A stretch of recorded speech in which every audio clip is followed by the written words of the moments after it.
জাবের সাহাবা নবীজির চেহারার দিকে চেয়ে বাপ যে কান্না করতেছেন। আল্লাহর নবী বলেন, জাবের সাহাবা তুমি কাঁদো না, তুমি বলো কেন, দ্বিতীয়বার তুমি দাঁড়ালে একটু বলাও। জাবের সাহাবা উনি মনে মনে চিন্তা করেছেন, মাওলা আল্লাহর নবীকে একবার প্রশ্ন করেছেন, নবীজি উত্তর দিয়েছেন, বসে পড়তে বলেছেন, আমি বসে পড়েছিলাম। আবার আমি দ্বিতীয়বার দাঁড়িয়ে গিয়েছি বিশ্ব নবীজির কাছে, যদি দ্বিতীয়বার কথাটা বলা বেয়াদবি হয়ে যায় তাহলে কিয়ামতের ময়দানে আমি জাবের সাহাবা জান্নাত যেতে গিয়ে আমি আটকা পড়ে যাব। আল্লাহর নবী জনাবে মুহাম্মদ রাসূলুল্লাহ সাল্লাল্লাহু তাআলা আলাইহি ওয়াসাল্লাম ডাক দিয়ে বলুন, গো জাবের সাহাবা তুমি কান্না করো না, তুমি তাড়াতাড়ি বলাও। আল্লাহর নবীর সাহাবা জাবের ডাক দিয়ে বলুন, হুজুর বেয়াদবি হলে maaf করবেন। নবী একটু মন দিয়ে শুনুন, জেনাখোর ব্যক্তি চোর ব্যক্তি যদি এসে বসে যায়, ওগো আল্লাহর নবী বলুন তাদের গুনাহ maaf হবে কিনা? আল্লাহর নবী বলেন, সাহাবা মহব্বতে আদবের সহিত যদি বসে যায় আমার আল্লাহ তাদের গুনাহ maaf করে দিবেন। বলুন সুবহানাল্লাহ।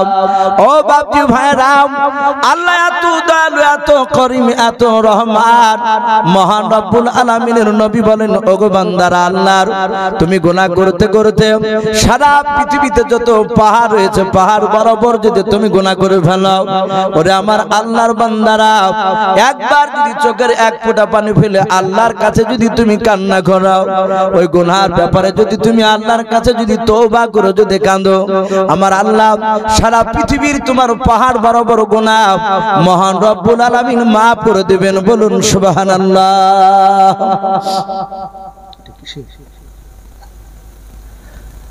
আল্লাহর নবী জনাবে মুহাম্মদ রাসূলুল্লাহ সাল্লাল্লাহু তাআলা আলাইহি ওয়াসাল্লাম বিশ্ব নবীজির সাহাবা জাবের বাপজি তিনি দাঁড়িয়ে গেলেন।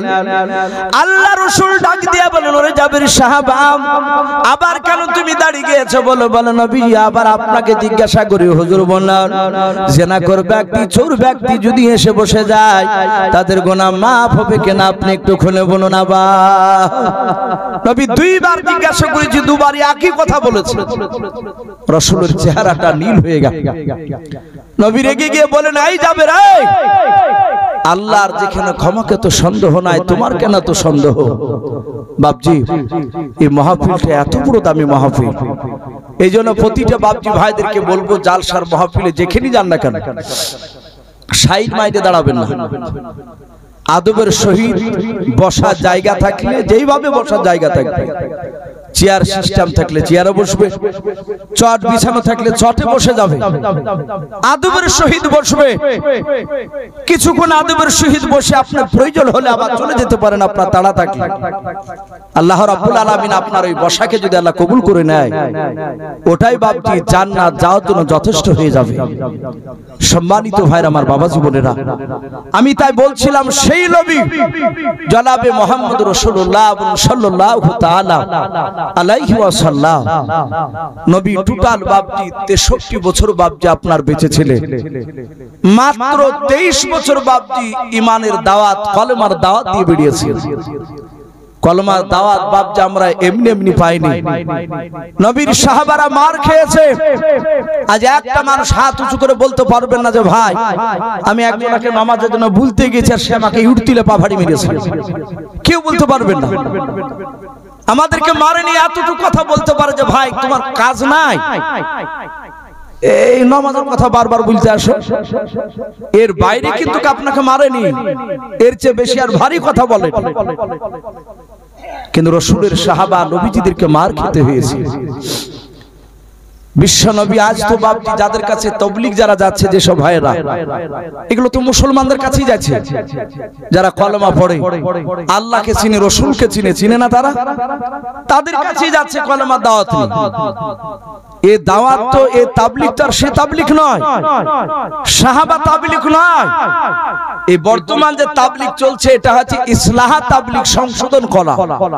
আমরা অনেকে আছি সেজদার তাসবিহ জানি না, অনেকে আছে বাপজি রুকুতে হাত দিয়ে কি পড়ে তা জানি না। কি বাপজি কথা ঠিক না বেঠিক বলো? আপনারা একটু শুধু এখানে পরীক্ষা করে নেন মিলাদ। অনেকে ভাবছি আমরা সেজদাতে যাই, সেজদাতে গিয়ে তাসবিহ পড়ে সুবহানা রাব্বিল আলা, সুবহানা রাব্বিল আলা। এই কথাটা বলে কি বলে না? কথা বলে, অনেকেই বলে। তাহলে আমি যে সুবহানা রাব্বিল আলা বলছি এই কথা অনেক বলেন না অনেকে? অথচ ভাবছি আমরা এইভাবে যদি বলি সুবহানা রাব্বিল আলা, যারা বলেন হুবাহুব আমি যেটা বলছি এটা সুবহানা রাব্বিল আলা, তাহলে কাহরের নামাজ হয় না। এটা সেজদাতে বলতে হয়, কিন্তু এটা ভুল বলা হয়েছে। ওটা সত্যটা হবে সুবহানা রাব্বিয়াল আলা, সুবহানা রাব্বিয়াল আলা আর সুবহানা রাব্বিল আলা দুই রকম হচ্ছে না? তাহলে এই যে আমরা মুসলমান এই সেজদার তাসবিহ সঠিক করে জানি না, তাই বাপকে তাবলীগ ভাইরা যাচ্ছে দাঁড়ে দাঁড়ে যে ভাই একটু মসজিদে আসো, দিনের কথা শোনো, আল্লাহ রাসূলের কথা শোনো, একটু নামাজটা ঠিক করো। এর বাইরে নয়। কিন্তু বিশ্বনবীর সাহাবারাও বেঈমানদের কাছে কলেমার দাওয়াত নিয়ে গিয়েছে। যে গ্রামে একটা লোক রাসূলকে চিনে না, আল্লাহকে চিনে না, সেই দেশে গিয়েছে কলেমার দাওয়াত নিয়ে। সেই সময় কষ্ট ছিল না সহজ ছিল? কথা বল, চরম কষ্ট ছিল। এই যে বছর দুয়েক থেকে ভাবছি ভারতবর্ষের বিভিন্ন জায়গায় কিছু কিছু জায়গায় এক শ্রেণীর উগ্রবাদী মানুষেরা মুসলমানদের দাড়িওয়ালাদেরকে ধরে মারছে। পেপার পত্রিকা দেখেন না? গরু ব্যবসায়ী যাচ্ছে ধরে মারতে মারতে মাথা ফেটে দিয়েছে। অনেক বৃদ্ধ লোকের দাড়িকে ধরে চাচিয়ে দিচ্ছে, কেটে দিচ্ছে। এরকম কিছু কিছু উগ্রবাদী বদমাইশ লোকেরা। অথচ ভাবছে আমাদেরকে অনেক সময়তে দূরে যেতে এখন ভয় লাগছে, অথচ সেই দেশে মুসলমান আছে। আর রাসূলের জামানাতে ভাবছি সাহাবারা নবীর কথাকে নিয়ে এমন এমন দেশে যেতেন যে দেশে একটা কলেমা পড়া লোক নাই। বিশ্বনবী বসে আছেন মসজিদে নববীতে, অনেকগুলো লোক বসা। নবী সাহাবাদের দিকে তাকিয়ে বললেন, শোনো, আমাকে পূর্ণাঙ্গ দিন দিয়ে পাঠিয়েছেন আল্লাহ। এই সাহাবারাও, তোমাদের সবাই না, মাত্র একজনকে আমি, একজন সাহাবাকে আমি পাঠাতে চাই।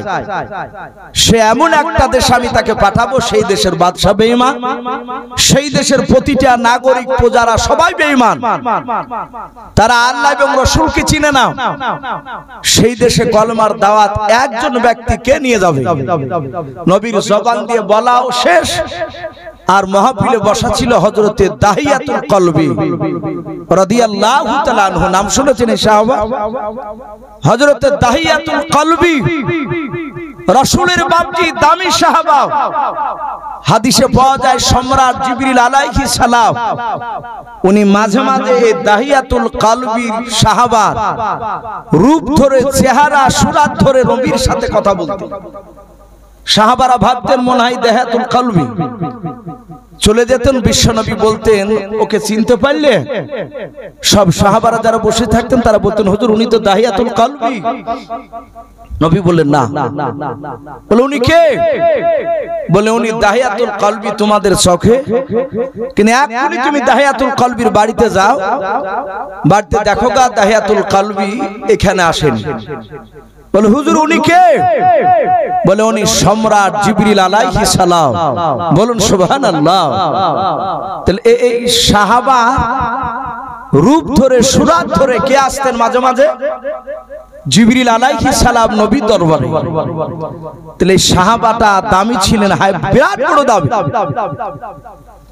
এই দাহিয়াতুল কলবি বিশ্ব নবীজি সাহাবা তিনি দাঁড়িয়ে বলছেন, ইয়া রাসূলুল্লাহ, হাবিবাল্লাহ, আমি যাব কলেমার দাওয়াত নিয়ে। নবী বললেন, তুমি যাবো? বলে হ্যাঁ। বলে ওই দেশের বাদশা বেঈমান। বলে সব শুনেছি নবী, আপনি চিঠি লিখে দেন। কথা বলেন, বিশ্ব নবী কি চিঠি লিখতে পারতেন? কথা বলেন। নবী পৃথিবীর কোন মানুষের কাছে লেখাপড়া করেননি, বিশ্ব নবীকে সেই সময় আরবিতে উম্মি বলা হতো। এগুলো এরকম ব্যাখ্যা করা হবে না যে নবীজি আনপাড়, জাহেল, মূর্খ ছিল। বলুন আস্তাগফিরুল্লাহ। নবীর শানে এরকম ভাষা ব্যবহার করা যাবে না। নবীজি লেখাপড়া করেননি একটাই কারণে, যে কোনো মানুষের কাছে লেখাপড়া করলে সে লোকটা হয়তো বলে ফেলবে যে আমার কাছে শিক্ষা গ্রহণ করে ও নবুয়ত দাবি করেছে। অনেক প্রাইমারি স্কুলের মাস্টার দেখেন, তার ছাত্র যদি কলেজের প্রফেসর হয় তো অনেক সময় গর্ব করে বলে যে এই ছাত্রটা আমার, আমি তাকে শিক্ষা দিয়েছি প্রথমে, আনন্দ করে বলে। নবী যদি কোনো সাহাবার কাছে নয়, কোনো মানুষের কাছে শিখলে সে মানুষটা হয়তো বলবে যে নবুয়তের দাওয়াত দিয়ে বলেছে, আমার শিক্ষা নেই। এই জন্য স্বয়ং নবীজির মাস্টার ছিলেন আমার আল্লাহ। বলুন সুবহানাল্লাহ। বিশ্ব নবীজির এত জ্ঞান রাসূলকে দান করেছিল। আমার পূর্বেকার বক্তা বলছিলেন না যে দাড়ি লম্বা থাকলে যৌন শক্তি বৃদ্ধি পায়, দাড়ি কাটলে যৌন শক্তির সমস্যা হয় বলছিলেন না উনি? এটাও বৈজ্ঞানিকরা তারা পরীক্ষা করছে। বিশ্ব নবীর প্রতিটা সুন্নাতের সাথে বিজ্ঞান জড়িত। বলুন আলহামদুলিল্লাহ। আমার বিশ্ব নবী, রহমতের নবী, দরুদের নবী, উনি লেখা পড়া জানতেন না। নবীজি তার সাহাবা আব্দুল্লাহ ইবনে মাসউদ রাদিয়াল্লাহু তাআলা আনহু, তিনি ছোট্ট সাহাবা ছিলেন মাথায়। আব্দুল্লাহ ইবনে মাসউদ একেবারে ছোট, তার পা গুলো বাপজি ঠিক এতটুকু তেলের সমান সমান ছিল। আমরা অনেক সময় কলিগুড বলি মানুষকে, বাউনা বলি, বলি না? ছোট মানুষ সাহাবা, উনি রাস্তা দিয়ে হাঁটছিলেন। ওমর ফারুক রাদিয়াল্লাহু তাআলা আনহুর জামানায় তিনি বলে যে মরুভূমির ময়দান দিয়ে জ্যোৎস্না রাত্রি এক দল নিয়ে যাচ্ছিলাম, সেই সাহাবা, তার মধ্যে আব্দুল্লাহ ইবনে মাসউদও ছিলেন। হযরত ওমর তিনি যেতে যেতে বললেন, ওগো কাফেলার লোক, ওগো সাহাবারাও, বলো কোরআন শরীফের সবচেয়ে কোনটা কঠিন আয়াত, সবচেয়ে কঠিন আয়াত কোনটা বলো। ওই কাফেলার মধ্যে থেকে, মজলিসের মধ্যে থেকে, দলের ভিতর থেকে একটা লোক উত্তর দিলেন, ফামা ইয়ামাল মিসকালা যারাতিন খায়রা ইয়ারা ওয়া মা ইয়ামাল মিসকালা যারাতিন শাররা ইয়ারা। ভালো কাজ যারা যারা করলো সেটা দেখানো হবে, ও খারাপ কাজ করলো সেটা যারা যারা করলো আপনাকে দেখানো হবে। ওমর ফারুক বাপজি কাঁদতে লাগলেন এই কথাটা শুনে। কাঁদছেন আর হেঁটে যাচ্ছে। উনি বলেন, আবার অনেকটা দূর চলে গেলাম। ওমর ফারুক রাদিয়াল্লাহু তাআলা আনহু বাবা আবার পেছন দিক থেকে ডাক দিয়া বলেন, ওগো আমার সাহাবারা, তোমরা দাঁড়িয়ে যাও। ওই জ্যোৎস্না রাত্রি বেলা অন্ধকার বাবা, একেবারে ঘুটঘুটিয়া বাপ, যে অন্ধকার ছিল না। আল্লাহর নবীর সাহাবা ওমর ইবনুল খাত্তাব রাদিয়াল্লাহু তাআলা আনহু ডাক দিয়া বলেন, ওগো সাহাবারা, তোমরা বলো গোটা কোরআন শরীফের মধ্যে সবচেয়ে আসান সহজ কোনটা আয়াত একটু বলাও। সাহাবারা বলেন, আমার ভিতর থেকে একজন ব্যক্তি উত্তর দিলেন, তিনি বলেন, লা তাকনাতু মির রাহমাতিল্লাহ, আল্লাহর রহমত থেকে তোমরা নিরাশ হয়ে যেও না। আল্লাহ কোরআনে বলেছেন এই কথাটা, আমি আল্লাহ, ওরে বান্দারা, আমি তোমাদের জন্য জান্নাত তৈরি করেছি, জান্নাত থেকে তোমরা নিরাশ হয়ে যেও না, ভয় করো না, আমার রহমত থেকে জান্নাতের তোমরা আশাধারী হও। আল্লাহর নবীর সাহাবা বলেন, আমি বললাম কোরআনের মধ্যে সবচেয়ে সহজ আয়াত কোনটা? উনি উত্তর দিলেন, লা তাকনাতু মির রাহমাতিল্লাহ। ওমর বললেন, ভাই, প্রথমে আমি বললাম কোরআনের মধ্যে সবচেয়ে কঠিন আয়াত কোনটা, তো কোন উত্তর দিয়েছিল, একই গলার আওয়াজ পেলাম। যিনি প্রথমে উত্তর দিলেন, দ্বিতীয় প্রশ্নের উত্তর তিনি দিয়েছেন, তিনি কে একটু হাত উঁচু করে আমার কাছে বললাম। সব সাহাবারা একটু সরে গেলেন, ডাক দিয়া বলেন, ওগো আমিরুল মুমিনিন ওমর ইবনুল খাত্তাব, ও নবীজির সাহাবা, এই দেখেন আব্দুল ইবনে মাসউদ রাদিয়াল্লাহু তাআলা আনহু, তিনি উত্তর দিয়েছেন। আল্লাহর নবীজি বাপজি আব্দুল্লাহ বিন মাসউদের এত মর্যাদা বলেছিলেন, কোন মানুষ বাবা আব্দুল্লাহ বিন মাসউদের বাড়ির পাশ থেকে অনেক সাহাবা ছিল, তারা বাপজি আপনার নবী দরবারে গিয়ে বাপজি মশলা জিজ্ঞাসা করত।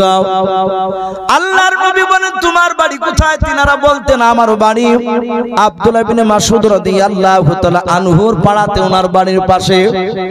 আল্লাহর নবী বলতেন সাহাবারা আব্দুল্লাহ ইবনে মাসউদ কি মারা গিয়েছে? বলে হুজুর না, মারা যায় না, বেঁচে আছে। আল্লাহর নবী বলতেন সাহাবারা কোন মশলার সম্মুখীন হলে আব্দুল্লাহ ইবনে মাসউদ যতদিন বেঁচে থাকবে শুনে নাও, তোমরা আব্দুল্লাহ ইবনে মাসউদের কাছে যাবা, আমার কাছে হেঁটে কষ্ট করে আসা লাগবে না। আব্দুল্লাহ ইবনে মাসউদ যেই কথাটা বলবে এই সাহাবারা তোমরা জানবা ওটা রাসূলুল্লাহর জবানের কথা। বলুন সুবহানাল্লাহ। ভাবতে পারেন কত বড় দামি সাহাবা এই আব্দুল্লাহ বিন মাসউদ রাদিয়াল্লাহু তাআলা আনহু। নবীর দরবারে কোরআনের ওহী লিখতে ডাক দিয়ে নবী বললেন সাহাবা চিঠি লিখো। নবীজির মুখের জবানি আব্দুল্লাহ বিন মাসউদের বাপ হাতের লিখনি লিখতে লাগলেন। নবী যা যা বলেন সব লিখলে, চিঠিখানা ভাঁজ করে দাহিয়াতুল কলবি রাদিয়াল্লাহু তাআলা আনহুর হাতে দিয়ে দিলেন। তখন তার ফোন টোন ছিল না, তখন বাপজি চিঠি লিখে পাঠাতো। বলে চিঠিটা নিয়ে যাও। বলে হুজুর কোথায় যাব, কোন দেশে? বলে দেশটার নাম রোম দেশ। কি নাম বললাম?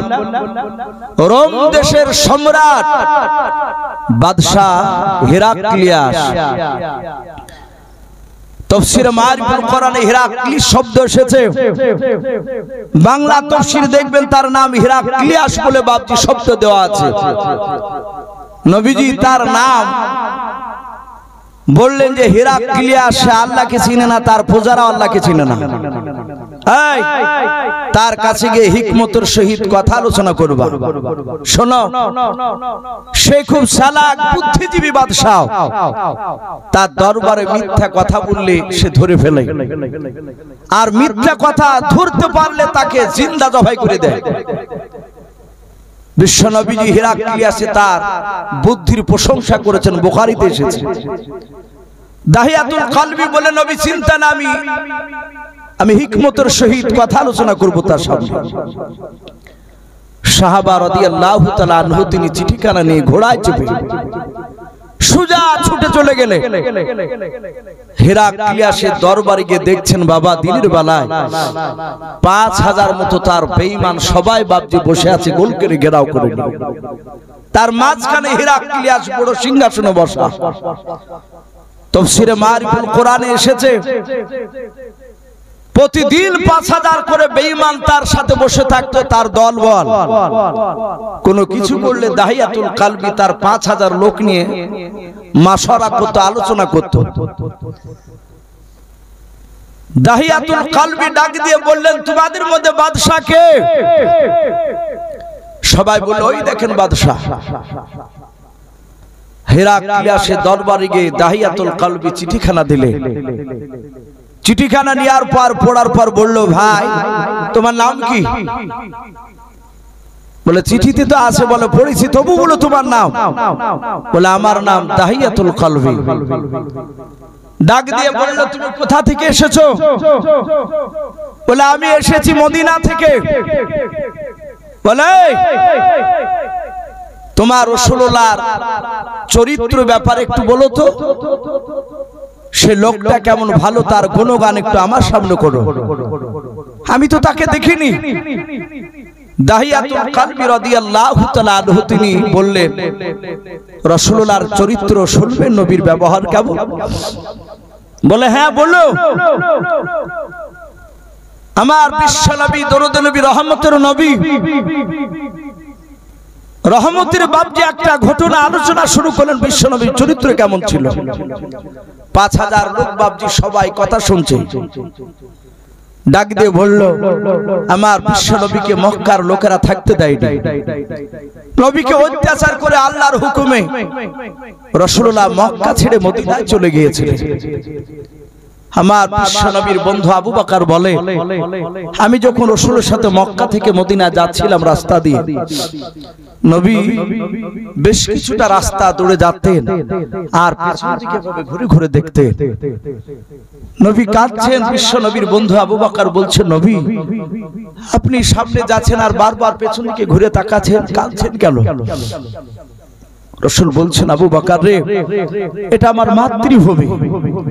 আমি মক্কার মরুভূমির ময়দানে খেলাধুলা করেছি, ওখানে আমার বাপ চাচারা সব রয়েছে। মক্কার লোকেরা আমাকে চিনতে পারলো না, ওরা আমাকে থাকতে দিল না। আবু বকর বলেন, বিশ্বনবী এত কাঁদছেন আর দৌড়াচ্ছেন আর পেছন দিকে ঘুরে ঘুরে তাকাচ্ছেন। সেই নবী সাল্লাল্লাহু মক্কা থেকে মদিনায় চলে যাওয়ার পরে সেখানেও বাপজি কলমার দাওয়াত দিছিলেন। আবু জেহেল শুনেছে যে মুহাম্মদ সাল্লাল্লাহু ওখানে যাওয়ার পরও তার কথাগুলো মক্কা নয় মদিনার লোকেরা সব মেনে নিয়েছে। তারা দলে দলে নবীর দিকে হয়ে যাচ্ছে। আবু জেহেলের ঘুম আসে না মক্কাতে। সে হঠাৎ করে দিনের বেলা লোকজনকে ডেকে বলল, এই বন্ধুরা, কেউ আছো ছদ্মবেশ নিয়ে মক্কা থেকে ছুরা কবরে গুছিয়ে নিয়ে লুকিয়ে নিয়ে গিয়ে মুহাম্মদ সাল্লাল্লাহু আলাইহি ওয়াসাল্লামকে মদিনা থেকে জবাই করবা? হঠাৎ করে একটা বেঈমান দাঁড়িয়ে গেল, তার নাম কিতাবে লিখেছে উমাইর। ওমর ফারুক এই সাহাবা নয়, এই উমাইর আরেকজন নাম। সেই বেঈমান আবু জেহেলের ডাক দিয়ে বলে, আমি ছদ্মবেশ সাজতে পারি, আমি যে কোনো মানুষের বেশ ধরতে পারি। বলে, তাহলে তুমি যাও, তোমাকে মোটা অঙ্কের টাকা দেওয়া হবে। সে একটা ছোরা নিল, ছোরাতে বিষ মাখালো। সে বলল, যেন মুহাম্মদ সাল্লাল্লাহু আলাইহি ওয়াসাল্লামের শরীরে খোঁচা লাগলি সে বিষে জর্জরিত হয়ে যেন সে মারা যায়। আর গর্দনটা মাথাটা কেটে না আসতে পারলো, একটু খোঁচা মেরে সে যেন 2-3 দিনের মধ্যে মারা যায়, ওই রকম বিষ মাখিয়ে নেওয়া হোক ছোড়াতে। ছোড়াতে বিষ মাখিয়ে নিয়ে লুকে নিল কবরে।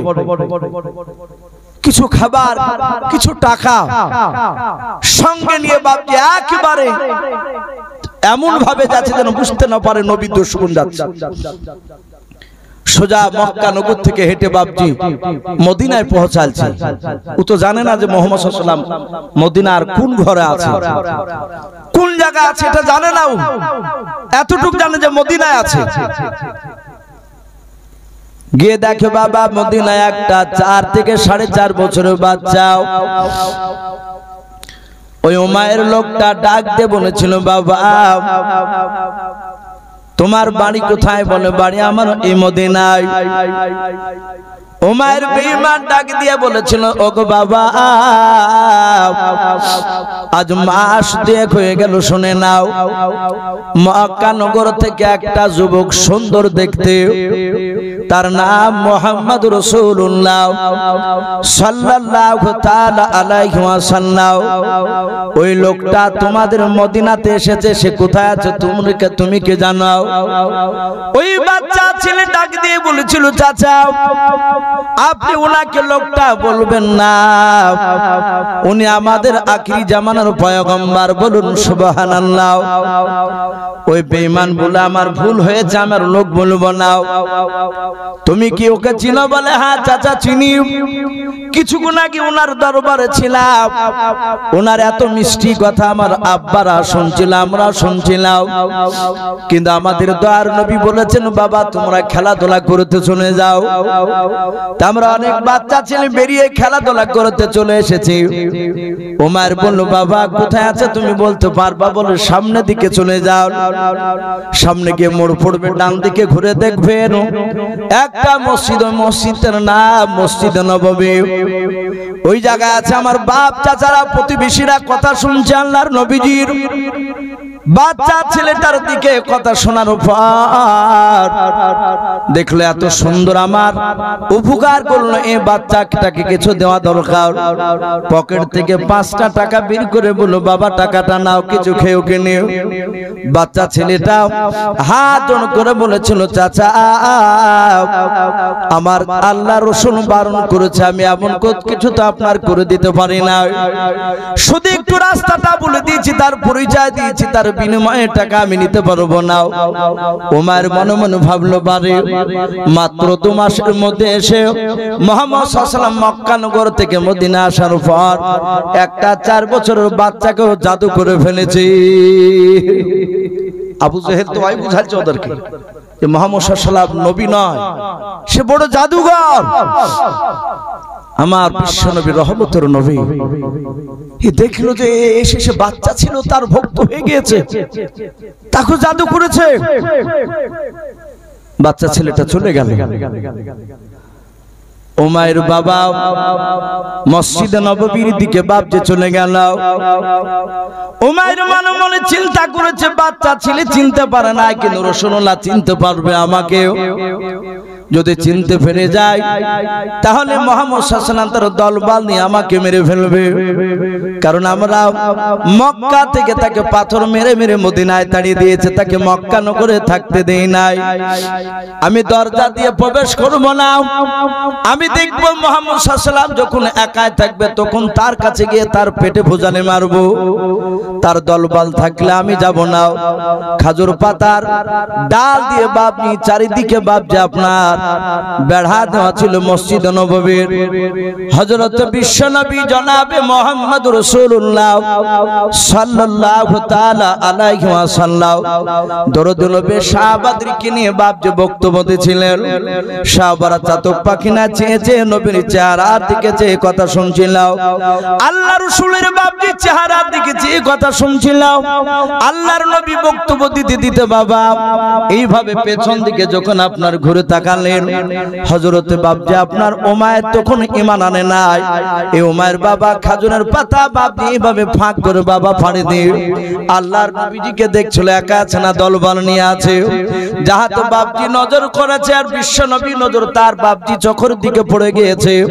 আল্লাহর নবী চিনতে পেরেছে, এই সেই তো আমার প্রতিবেশী চাচা নয়, চাচাই তো ভাই উমাইর এসেছে আমার কাছে দেখা করতে, আমাকে 2 মাস ধরে দেখতে পাই না, মনে হয় তার ভালো লাগে নাই, আমাকে দেখা করতে এসেছে। নবী তো জানে না যে তাকে বাপজি জবাই করার জন্য এসেছে ছদ্মবেশে। আল্লাহ রাসূল ডাক দিয়ে বলেন, ওরে আমার সাহাবারা, যা তোমরা এখন বাড়ি চলে যাও। সাহাবারা বাপজি নবীর কথা শুনে বাপজি হাঁটতে শুরু করে দিলেন। সাহাবারা একবার সামনের দিকে পা ফেলে, পেছন দিকে নবীর দিকে ঘুরে তাকায়। আল্লাহর নবী বলেন, সাহাবারা আমি তোমার পয়গম্বর রাসূল বলছি তোমরা চলে যাও। সাহাবারা চলে গেলেন। আল্লাহর নবী যেভাবে পেছন দিকে ঘুরে ডাক দিয়ে বলেন, ওরে সাহাবা নয়, ও উমাইর ভাই তুমি আর দেরি করো না, আমার একটা সাহাবা মসজিদের ভিতর বসা নাই, তাড়াতাড়ি শুনে নাও, তোমরা তুমি মসজিদের ভিতরে চলে আসো। আল্লাহর নবী দরদি নবী জনাবে মুহাম্মদ রাসূলুল্লাহ সাল্লাল্লাহু তাআলা আলাইহি ওয়াসাল্লাম বিশ্ব দরদি নবী আমার ডাক দিলেন। উমাইর বাবা দরজার কাছে আসার পর এক পা ডান পাটা বাপজি আপনার দরজার ভিতরে ভরার পর ডান দিকে বাম দিকে দরজার দিকে বাপজি তোকে মেরে দেখছে। সে মনে মনে ভাবছে, মনে হয় মুহাম্মদ সাল্লাল্লাহু আলাইহি ওয়াসাল্লামের দলবল হয়তো লুকিয়ে আছে দরজার আড়ালে। আল্লাহর রাসূল বলেন, ওগো আমার ভাই, আমার কোনো সাহাবারা নাই, ভয় করো না, তুমি নির্ভয়ে তুমি আমার কাছে চলে এসো। কাছে চলে গেল। ওমর মনে মনে ভাবছে, এ তো সুবর্ণ সুযোগ পেয়ে গিয়েছে, আমাকে কাছে ডাকলো। কাছে যাওয়ার পর আল্লাহ রাসূলকে বাপজি মারার জন্য বাবা একেবারে নিশানা করে নিয়েছে, নবীকে এবারে হাত পেয়ে যাব। যাহাতে ভুজালিখানা বাবা ছোরাখানা বাপজি বিস্মাকানো ছোরাখানা বের করতে যাবে। আল্লাহর নবী ডাক দিয়ে বলেন, ভাই তাড়াতাড়ি বললো, আমার 2 মাস হলো মক্কা ছেড়ে আসা। ওরে উমাইর ভাই তাড়াতাড়ি বললো, তোমার আব্বা মা কেমন আছে একটু খুলে বলো। হযরত বাপজি উমাইর আর ছোরাখানা টানলো না। উমার বাপজি আশ্চর্য হয়ে গেল, যেই লোকটাকে পাথর দিয়ে মেরেছিলাম ওই লোকটাকে মক্কাতে থাকতে দিই নাই, আর সেই লোকটা আমার আব্বা বিছানায় পড়ে আছে, আমার আব্বা মার কথা জিজ্ঞাসা করেছে। আল্লাহ রাসূল ডাক দিয়া বলেন, ওরে আমার উমাইর ভাই, বলো পাড়ার অমুক চাচাকে কেমন আছে, অমুক ভাই কেমন আছে, অমুক খালামা কেমন আছে বললাম। ওমর বাপজি রসুলের চেহারা দিকে চেয়ে আছে, আর বাপজি ছোরাখানা টানতে পারলো না, আল্লাহর নবীজির ব্যবহার দেখে থাকতে পারলো না। উনি সঙ্গে সঙ্গে বাবা ছোরাখানা বের করে নবীজির কাছে বলছেন, হুজুর এই ছোরা দিয়ে আপনাকে না চিনার কারণে মারতে এসেছিলাম, আপনার বুকে ছোরা মারবো বলে মাথা কানা কেটে নিয়ে যাবো বলে এসেছিলাম, ছদ্মবেশ ধরে এসেছিলাম। ওগো ভাই চিনতে পেরেছে তুমি আখিরি জামানার রাসূল পয়গম্বর, এত বড় কষ্ট দেওয়ার পর তুমি বলো নাই মক্কা নগরের মানুষকে বারবার জিজ্ঞাসা করছো অমুক মানুষ কেমন আছে, তমুক মানুষ কেমন আছে বললাও। আল্লাহ রাসূলের বাপজি দরবারে হাত দুখানা ধরে দিয়া নবীজির কাছে হাত দিয়ে বলছেন, নবী গো আপনার কলমা পড়ে নেন, কলমা লা ইলাহা ইল্লাল্লাহ, একটু মহব্বতে পড়ুন লা ইলাহা ইলাহা ইল্লাল্লাহু মুহাম্মাদুর রাসূলুল্লাহ সাল্লাল্লাহু তাআলা আলাইহি ওয়াসাল্লাম। এইভাবে বাপজি রাসূলুল্লাহ 2 থেকে 3টে ঘটনা শোনালো। দাহিয়াতুল কলবি বাপজি কথাগুলো শোনার পরে ডাক দিয়ে বলল, তুমি কি উদ্দেশ্য নিয়ে এসেছো? বলে চিঠিতে তো লেখা আছে। বলে চিঠিতে আছে কলমা পড়তে বলেছে তোমার নবীজি। বিশ্ব নবী বললেন, হ্যাঁ কলমাটা। নবীর সাহাবা দাহিয়াতুল কলবি বললেন, এই কলমাটা আপনাকে পড়া লাগে। 5000 লোক চিৎকার করে বলল, ওগো বাদশা নামদার, একে জবাই করে দেন। এত বড় স্পর্ধা, সে মদিনা থেকে বাহারাইন নয়, এই রোম দেশে সম্রাটকে এসে বলছে যে কলমা পড়তে। আমাদের বাপ দাদা ধর্ম বাতিল করে দিতে বলছে, কে জবাই করে দেন। দাহিয়াতুল কলবিকে জবাই করতে সবাই বলল। আর অমনি সম্রাট হেরাক্লিয়াস বলে, এই প্রজারাও সবাই চুপ করে বসে যাও, একে জবাই করতে হবে কি না হবে সেটা আমি চিন্তা ভাবনা করে দেখছি। সবাই চুপ করে যাও, কে কথা বলবে না, আমি এখন এর সঙ্গে কথা বলবো। সামনে বাপজি দাঁড়িয়ে আছে দাহিয়াতুল কলবি, ডাক দিয়ে বলল, তোমাদের নবী মদিনাতে জন্ম নিয়েছে? কোন পাড়ায়, কোন গ্রামে?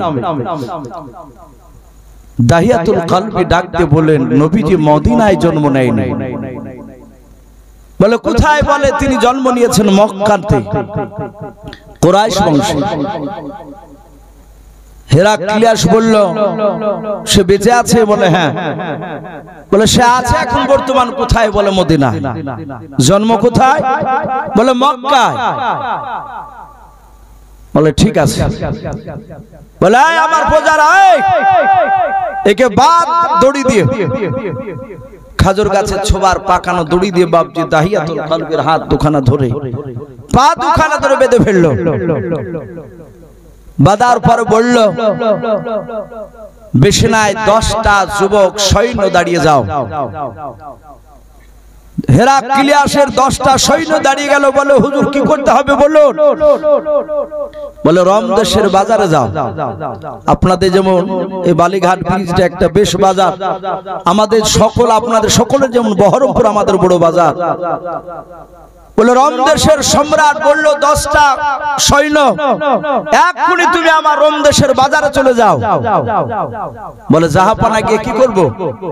বলে গিয়ে প্রচার করো গা মক্কার কোন মানুষ ব্যবসার ক্ষেত্রে এই রোম দেশে এসেছে কিনা। যদি কোনো মানুষ আসে তাহলে তাকে আমার কাছে নিয়ে আসবা।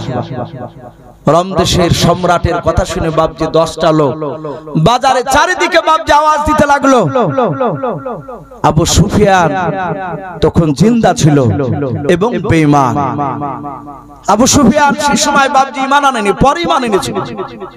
মক্কার একজন তাবুর নেতা, সে 10টা তার লোক নিয়ে গিয়েছে সে ব্যবসা করতে রোম দেশে, আরো 10টা যুবককে নিয়েছে।